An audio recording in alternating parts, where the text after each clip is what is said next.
beliau keluar untuk berjihad fisabilillah itu 3 kali setiap catur bulan. Kayak kita dulu raportannya catur bulan sebelum diganti semester ya. Setiap 4 bulan sekali Rasulullah itu hampir pasti melaksanakan jihad fisabilillah dengan memimpin langsung para sahabat. Adapun saraya, jamak dari sariyah, ekspedisi yang dipimpin oleh sahabat yang diutus Rasulullah itu jumlahnya sekitar 270. Jadi dalam 9 tahun itu Rasulullah mengirimkan 270 sariyah dan memimpin 27 ghazwah. Ini yang kemudian diceritakan sebagai kurikulum wajib Nabi dan peringatan Maulid Nabi. Beliau berkesimpulan kalau sahabat, tabi'in, atba'ut tabi'in itu tidak perlu bikin perayaan dan peringatan Maulid Nabi. Kenapa? Tiap hari mereka membacakan maghazi kepada anak-anak mereka. Sementara Salahuddin Al-Ayyubi dan Nuruddin Mahmud berpikir ini masyarakat sudah sangat jauh dari Nabi, sudah tidak kenal Nabi, maka beliau berinisiatif melakukan satu event setahun sekali menghimpun manusia untuk membacakan riwayat hidup Rasulullah SAW yang sampai di Jawa masih akan dilanjutkan tradisinya.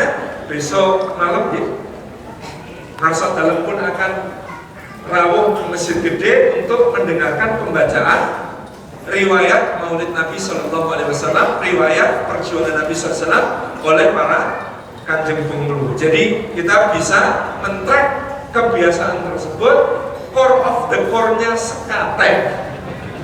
Itu ya, intinya sekaten itu adalah membacakan riwayat hidup Rasulullah SAW, maghazi Rasulullah dengan sebagai upaya untuk semakin dekat, semakin akrab, semakin mengenal Rasulullah SAW.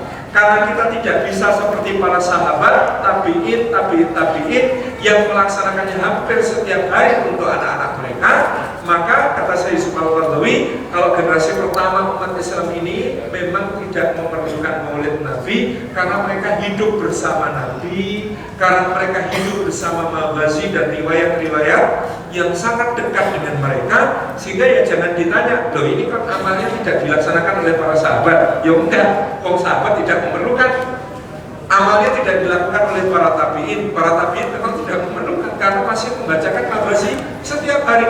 Demikian pula para atba'ut tabi'in dan generasi-generasi berikutnya, kebutuhan untuk melaksanakan peringatan ini baru ada di abad pertengahan Islam ketika umat Islam sudah semakin jauh dari Rasulullah SAW, yang kemudian tradisi itu mengalir ke Nusantara dan kita laksanakan juga setiap tahun seperti di Yogyakarta Jawa ini. Core of the core-nya sekaten itu adalah pembacaan maghazi, pembacaan kisah kepahlawanan Rasulullah SAW yang bahkan setiap tahun tidak boleh ada uzur, seorang sultan pun, Sultan pun wajib untuk mendengarkan pembacaan dari Maulid Nabi, pembacaan dari kitab riwayat atau maghazi dari kisah-kisah kepahlawanan Rasulullah SAW. Mereka aja yang pertama tentang kenapa ini menjadi satu tradisi yang sangat kuat di Nusantara, karena kita menghajatkan waktu-waktu untuk mendekat kepada Rasulullah SAW, berakrab-akrab dengan Rasulullah SAW melalui apa yang disebut sebagai Maulidin Nabi SAW. Bapak Ibu yang dirahmati Allah Subhanahu wa Ta'ala, memang tradisi-tradisi Nusantara itu kita perlu mentelaah secara bijaksana. Kenapa? Karena memang dia biasanya disusun pada awalnya dengan tujuan yang sangat mulia, meskipun nantinya orang akan mempertanyakan ini gunanya untuk apa. Ada seorang kawan misalnya mempertanyakan kenapa kita kalau sholat taraweh gitu ya, sholat taraweh secara tradisional yang 23 rakaatan itu kadang-kadang di desa-desa tradisinya setiap 4 rakaat sekali ada penyebutan Rasulullah dan nama seluruh khulafaur rasyidin. Kenapa kira-kira kok harus kemudian disebut misalnya Al-Khalifatul Ula, Amirul Mukminin, Abi Bakr Siddiq, hal tardu'an, Khalifah yang paling awal Abu Bakar As-Siddiq radhiyallahu anhu, apakah kalian ridho padanya? Lalu jamaahnya menjawab orang yang kemudian kemudian disebut sebagai Bilal ini sebagai nardu'an, kami ridho padanya. Kenapa Abu Bakar ditanyakan ridho padanya, apa enggak Umar ditanyakan, Utsman ditanyakan, Ali ditanyakan?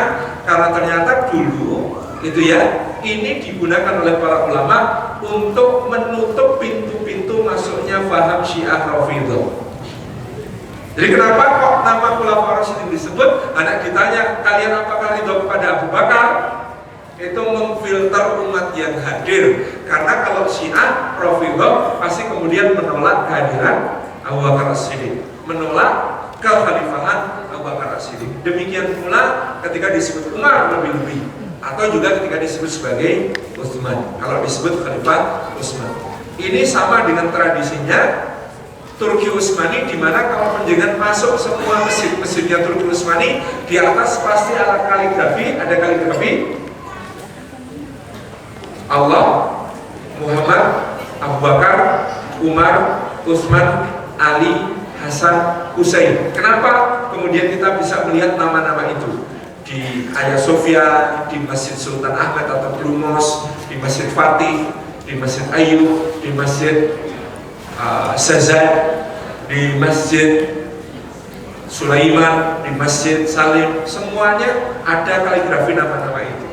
Ini untuk menjaga semangat Ahlus Sunnah wal Jamaah mencintai sahabat sekaligus mencintai Ahlul Bait.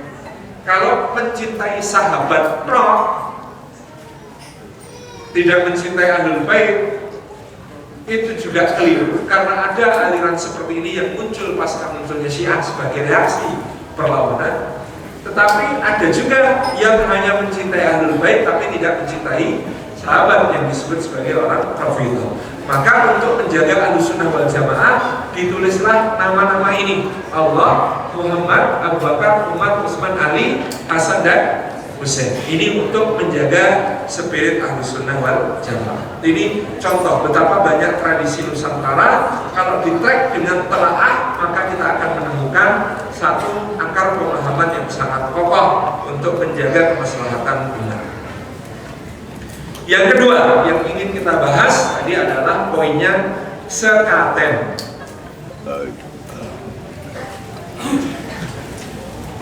Hampir semua perpustakaan itu men-track nama sekaten dengan menghubungkannya dengan kalimat asyhadatain, yaitu dua kalimat syahadat. Kenapa dihubungkan dengan kalimat Rasulullah SAW? Karena ayat wa rafa'na laka dzikrak, dan wahai Muhammad, kami telah tinggikan sebutan namamu di sisi kami setinggi-tingginya. Karena hanya nama Nabi Muhammad SAW yang ditetapkan oleh Allah untuk menjadi pengiring asma dalam Allah ini dimanapun dan kapanpun. Dulu syahadat itu hanya syahadat tauhid. Zaman Nabi Nuh tidak ada syahadat berbunyi wa asyhadu anna Nuhan Rasulullah. Boten-boten. Zaman Nabi Ibrahim tidak ada tambahan kalimat syahadat wa asyhadu anna Ibrahim Rasulullah. Zaman Nabi Musa tidak ada tambahan syahadat wa asyhadu anna Musa Rasulullah. Zaman Nabi Isa tidak ada tambahan syahadat wa asyhadu anna Isa Rasul. Tidak ada. Kalau yang ulul azmi saja tidak ada, apalagi rasul-rasul yang lain. Jadi hanya khusus untuk Nabiullah Muhammad SAW Allah mengharuskan syahadat tauhid menikah disambung dengan syahadat Rasul menjadi syahadatain atau dua kalimat syahadat. Jadi sebelum diutusi Nabi Muhammad SAW boten-boten syahadatain napa maneh kok sekaten. Sekaten syahadatain menika hanya dikhususkan untuk Rasulullah SAW karena syahadat tauhid menika tidak cukup. Kalau kita hanya mengaku sesembahan kita adalah Allah, tetapi tidak intiba, tidak derek, tidak beruswah, tidak meneladani Rasulullah Muhammad SAW dalam perkara ibadahi Allah Subhanahu wa ta'ala. Jadi ada syahadat tauhid, ada syahadat Rasul, ini yang disebut sebagai syahadatain atau sekatain. Dalam hasanah Jawa kita lalu mengenal bahwa syahadatain menikah pusaka agung di dalam dakwah para wali. Ada yang kemudian bertanya, saya pernah berdiskusi dengan seorang tokoh dakwah di Bali.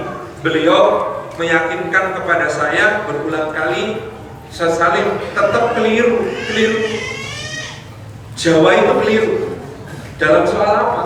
Dalam soal kok wali memilih wayang sebagai media dakwah. Kenapa keliru? Saya tanya. Karena kitab Mahabharata dan Ramayana itu bukan cuma novel, bukan sekedar cerbung, bukan sekedar cerita. Dia mengandung unsur-unsur akidah agama Hindu, apalagi di dalam bagian Mahabharata yang kemudian disebut sebagai Bhagavad Gita. Ketika Krishna membabar hakikat alam semesta dan ketuhanan kepada Arjuna menjelang perang Baratayuda. Jelas itu akidah. Jadi ketika kemudian kok dulu diceritakan para wali menggunakan metode dakwah, kok memilih wasilah wayang, itu kata beliau, tokoh dakwah dari Bali ini keliru, kata beliau. Saya kemudian mentelaah lama apa yang beliau sampaikan ini, termasuk mengkaji, membaca terjemahan Mahabharata dan Ramayana asli yang pakai short asli dari Indianya itu seperti apa gitu ya. Kemudian kita tahu bahwa cerita carangan Mahabharata dan Ramayana di Nusantara sudah sangat berubah, berbeda dengan babon aslinya di India.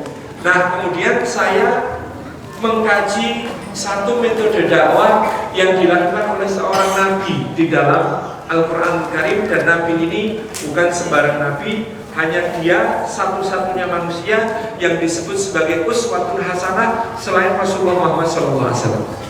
Dan dia mencapai derajat yang digelari sebagai Khalilur Rahman, kekasihnya Allah yang Maha Pengasih.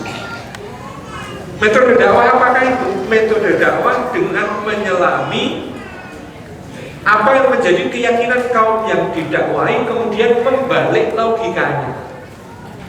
Setelah kemudian berbicara seakan-akan sepaham dengan kaum tersebut, beliau lalu membaliknya menjadi pemahaman baru. Inilah Nabi Ibrahim alaihissalam.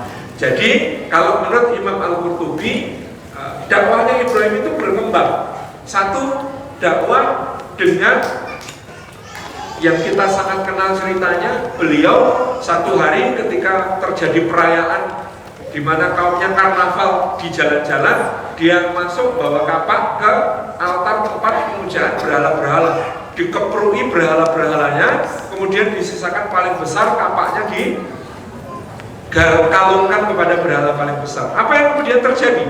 Bapak Ibu dan Allah, kaumnya kembali, mereka marah. Siapakah yang melakukan ini kepada sesembahan kita? Kata orang-orang yang ada di situ, ya sudah terkenal, yang gak senang sama berhala namanya Ibrahim. Reputasinya sudah diketahui. Maka langsung Ibrahim ini ditangkap, diinterogasi, ditanya, kamu wahai Ibrahim yang melakukan ini kepada Tuhan-Tuhan kami? Nabi Ibrahim menjawab, dan ini nanti Nabi Ibrahim malu, gitu ya. Kalau kita kayaknya gak bakal malu karena sebab seperti ini. Jadi Ibrahim itu malu karena dia pernah berdusta beberapa kali dalam hidupnya. Nah, salah satu dusta yang dia malu karenanya kepada Allah itu adalah dustanya kali ini dengan mengatakan bal fa'alahu kabiruhum hada. Saya lakukan ya, saya gede ini. Nyatanya kapake saya nek bulune kok.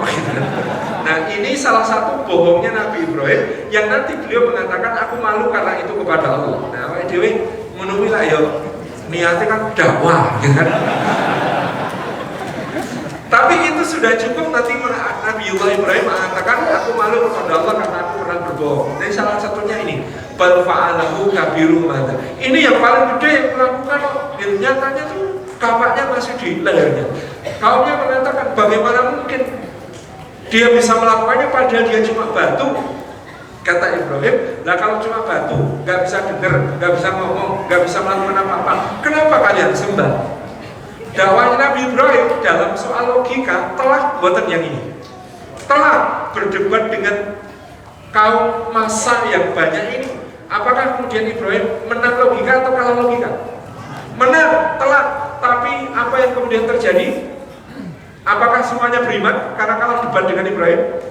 Buatan Nabi Ibrahimnya diapakan? Dibakar.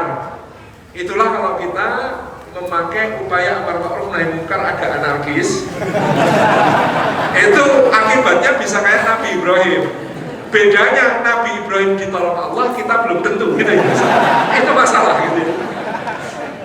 Jadi ternyata Nabi Ibrahim dia dibakar. Jadi berdebat dengan masa, meskipun kita menang debat, logika kita telat, apakah masa akan menerima kekalahan debatnya? Boten Pak, mereka nggak akan terima. Justru mereka akan melakukan serangan balik yang lebih dahsyat. Itulah kenapa kata para ulama, Nabi Muhammad SAW itu 13 tahun dakwah di Mekah, di Ka'bah beliau membacakan ayat Quran, melaksanakan sholat, mengajak kaum kepada Islam. 13 tahun ada apa di sekitar Ka'bah? 360 berhala. 13 tahun diapa-apain apa enggak berhalanya? Mboten sama sekali. Nah, dewa ya tidak tahan untuk sekedar ngeludahin gitu kan.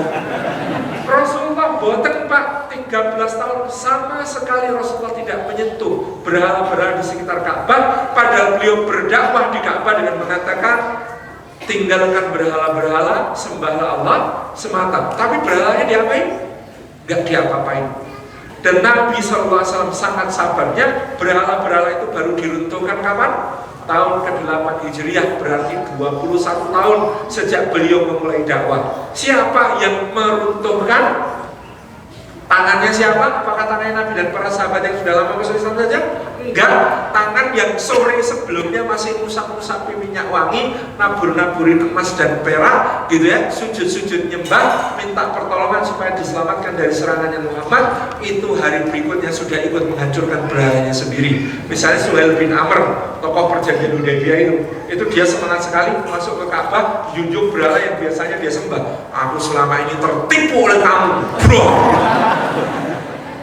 Berarti di mana letak dakwah Rasulullah? Bukan mengubah keadaan fisiknya, tetapi mengubah cara berpikir dan hatinya. Dan dengan begitu orang akan mengubah segala yang fisik tanpa kemudian kita ikut campur terlalu jauh. Kalau cuma menghancurkan tempat maksiat gitu ya, tapi masyarakat di sekitar masih merasa maksiat itu penting. Misalnya mendatangkan pendapatan gitu ya, itu kan masih merasa maksiat itu penting. Kita cuma tunggu investor lebih besar datang, dibangun lebih gede, karena tidak berubah apa yang menjadi pemahaman dan juga hati mereka, iman mereka. Jadi ini yang kemudian menjadi pelajaran bagi Nabi Muhammad SAW dan juga kita umatnya. Jadi Nabi Ibrahim pertama pras-pras, tapi kemudian ternyata ini tidak efektif. Lalu Nabi Ibrahim belajar, kalau masanya susah diajak debat, berarti yang saya ajak bicara rajanya, gitu ya. Maka dia temui yang namanya Namrud. Jadi ini episode berikutnya dari dakwah Nabi Ibrahim adalah menemui Namrud. Ketika ketemu Namrud, Namrud tanya, siapa yang kamu sembah wahai Ibrahim? Ibrahim berkata, gitu ya, Rabbiyalladzi yuhyi wa yumiit. Robku itu, Tuhanku itu yang menghidupkan dan mematikan. Raja ini cepat-cepat menghadirkan dua tawanan. Satu dia perintahkan dipenggal, satu dia perintahkan dibebaskan. Kata raja ini, ana uhyi wa umit, aku juga menghidupkan dan mematikan. Itu yang barusan tak penggal, tak matikan. Itu yang tak bebaskan, tak hidupkan. Kalau berdebat, tips dari Nabi Ibrahim, kunci lawan pada satu argumen khusus, jangan dibuka argumen umum. Maka berikutnya dia berkata, fa inna rabbi ya'ti bisyamsi minal masriq. Sesungguhnya Tuhanmu itu mendatangkan matahari dari timur. Jangan terbuka begitu kalimatnya. Tutup kalimatnya dengan mengatakan fakti biha minal maghrib. Kalau kamu juga Tuhan seperti Tuhanku, coba datangkan dari barat. Iya kan? Jadi kalau nanti Ibrahim cuma bilang Tuhanku mendatangkan matahari dari timur, coba gitu ya, cuma begitu saja, maka nanti Namrud bikin odo-odo. Misalnya bikin obor gede ditarik dari timur ke barat. Nanti ya begitu, maka kemudian Nabi Ibrahim menutup. Ini ya kehebatan para nabi ini ketika berdebat, mereka menutup argumennya dengan mengatakan fakti biha minal maghrib, coba datangkan dari barat. Sama Nabi Musa itu juga saking cerdasnya luar biasa. Jangan dikira Nabi Musa itu cadel tapi goblok. Enggak, cerdas sekali. Ketika kemudian Fir'aun berkata, gitu ya, bahwa Rabbku adalah pencipta langit dan bumi, Fir'aun bilang apa? Gaya Haman, aku dibikinkan bangunan tinggi Haman, tak nilai Tuhannya Musa katanya di langit. Perintahkan bikin piramid yang lebih tinggi lagi gitu ya, untuk ngecek Tuhannya Musa di langit gitu. Apa yang dikatakan Musa kemudian? Rabbukum wa rabbu abaikumul awwalin. Kata Musa, gitu ya, ketika Fir'aun mengatakan, ya nek nang bumi iki Gusine ya aku ramai kabeh nyembah aku, kata Fir'aun. Apa yang membuat logika Fir'aun ambrol? Kalimat Musa. Tuhanku adalah Tuhan kalian sekarang dan Tuhannya bapak-bapak kalian yang terdahulu. Langsung kaumnya Musa mikir, oh juga ya. Ini berarti Fir'aun ini kalau sekarang dia Tuhan, sebelum dia lahir Tuhannya siapa? Oh itu kan kaumnya mikir gitu. Oh ini Tuhannya agak terlambat datang berarti. Dulu sebelum Fir'aun terus siapa Tuhannya? Jadi ini yang membuat ada lelaki-lelaki tokoh-tokoh dari kalangan kaumnya Fir'aun yang nantinya kemudian beriman, yang menjadi saksi atas Nabi Musa. Karena apa? Karena logika bahwa Fir'aun Tuhan ambrol dengan kata-kata Musa, Rabbukum wa rabbu abaikumul awwalin. Tuhanmu dan Tuhannya orang-orang sebelum kamu yang sudah mendahului kamu dulu, itu Tuhan saya. Jadi Tuhan saya long lasting. Awet kan biar Jokowi pernah ganti-ganti. Masa Tuhannya kalian itu Fir'aun yang lahirnya kalian jadi saksi kelahirannya gitu. Nggak masuk Pak Eko gitu. Nah, Bapak Ibu yang dirahmati Allah Subhanahu wa taala, tadi Ibrahim berdebat dengan Namrud. Namrud kalah debat atau menang debat? Fabuhitalladzi kafar, kata Quran, orang kafir itu diam terbungkam. Pertanyaannya, setelah Namrud kalah debat, apakah dia beriman? Bahkan ternyata Namrud ini pada kalah debat tetap tidak mau beriman. Nah, maka kemudian ketika Ibrahim diusir dari negerinya Namrud, dia kemudian hijrah, pergi berdakwah ke negeri-negeri yang kemudian dia singgahi. Di salah satu negeri yang dia singgahi itu, dia menemukan penyembah bintang, penyembah bulan, penyembah matahari. Perhatikan, kisah Nabi Ibrahim mengatakan tentang bintang Robbi, hada Robbi, ini Tuhanku, tentang bulan hada Robbi, ini Tuhanku, tentang matahari hada Robbi, hada Akbar, ini Tuhanku, ini yang paling gede.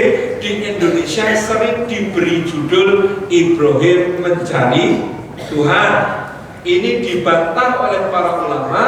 Para ulama mengatakan Ibrahim itu wa makana minal musyrikin, tidak pernah sedetik pun menjadi orang yang mempersekutukan Allah. Nabi Ibrahim itu wa ataina Ibrahim rusdahu, kami berikan kepada Ibrahim kelurusannya dalam beragama itu sejak kecil.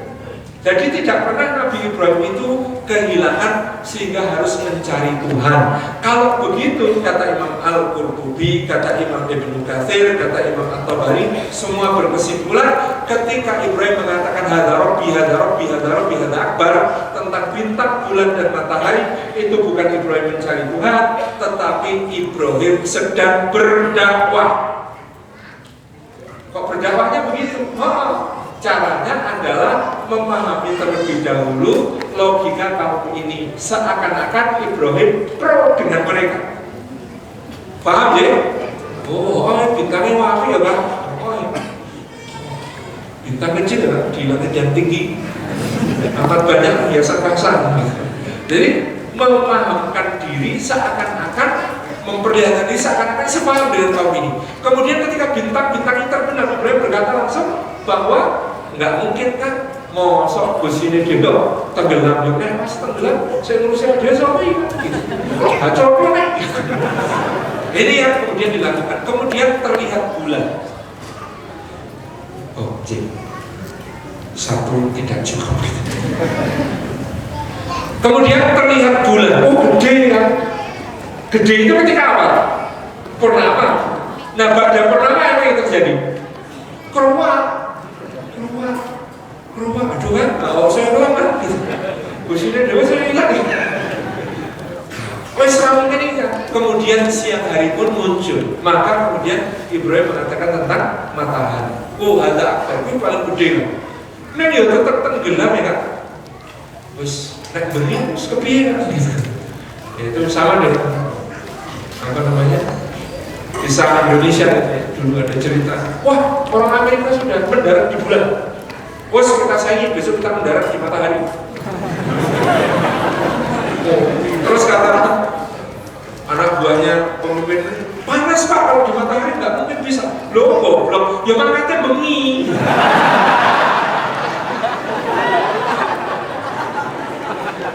Jadi apa namanya? Ya, saya Indonesia. Jadi Bapak Ibu yang dirahmati Allah Subhanahu wa Ta'ala, maka kisah ini adalah kisah Ibrahim berdakwah. Inilah gitu ya, yang kemudian dijadikan dalil kira-kira begitu oleh Sunan Kalijogo ketika mengubah kisah wayang ini menjadi wasilah dakwah.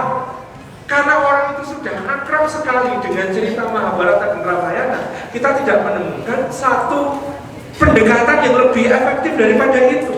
Akrabnya karo kuyok kan?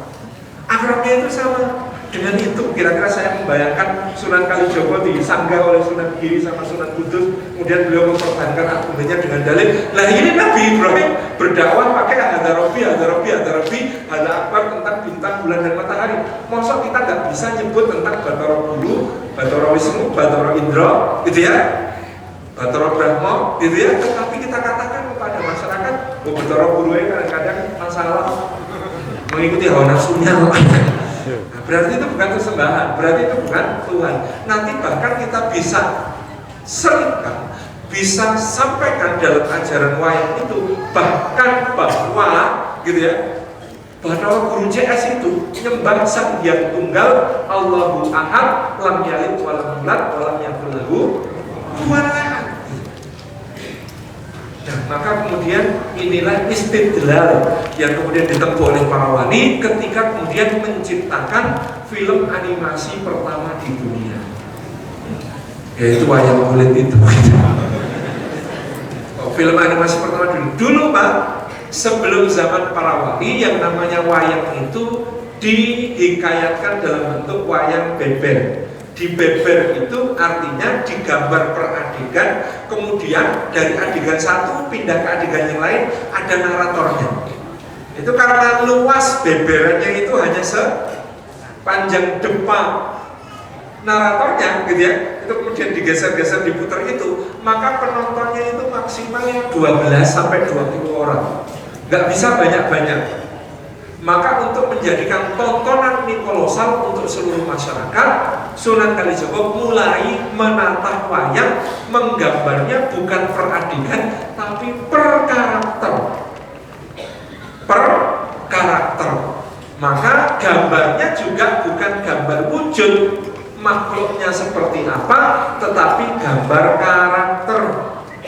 Kalau gambar wujud makhluknya itu dulu. Jadi gambarnya wayang beber asli zaman Majapahit itu, gambarnya, bentuknya ya wajah-wajah orang, pakaian-pakaian orang. Tapi oleh Sunan Kalijaga kemudian diubah menjadi gambar karakter, karena kemudian Sunan Giri mengatakan ngatos-atos Kanjeng Sunan Kalijogo, karena kalau kita gambar makhluk maka bisa jatuh pada hukum haram gambar makhluk. Maka kemudian digambar karakternya, bukan makhluknya. Maka jadi kan kalau membayangkan ada manusia kok kayak wayang kulit ciptaan Sunan Kalijogo, malah serem. Ambil contoh Arjuna, katanya yang paling tampan dari semua kesatria, kan begitu? Tapi ada orang perutnya sekecil Arjuna wayang, ngeri, jerakong itu. Ada orang tangannya seperti Arjuna wayang, itu sampai pertengahan betis itu tangannya. Kan kemudian digelari si panjang tangan, berarti Cong Jupo. Itu kan, coba Anda bayangkan ada orang gitu ya, rambutnya kayak Arjuna, asli muter begitu, aneh, nggak fashionable. Kok itu bisa dianggap paling tampan? Karena gambarnya gambar karakter, bukan gambar wujud. Anda jangan keliru, karena gambar karakter maka Rahwana tampak jelek. Kita tidak tahu, jangan-jangan dia memang lebih ganteng dari Sri Rama aslinya. Cuma karena yang digambar itu wataknya, karakternya, maka kita menyaksikan raksasa itu jelek, sementara kesatria itu bagus. Kadang-kadang padahal di dunia kenyataan penjahat jauh lebih ganteng daripada kesatria.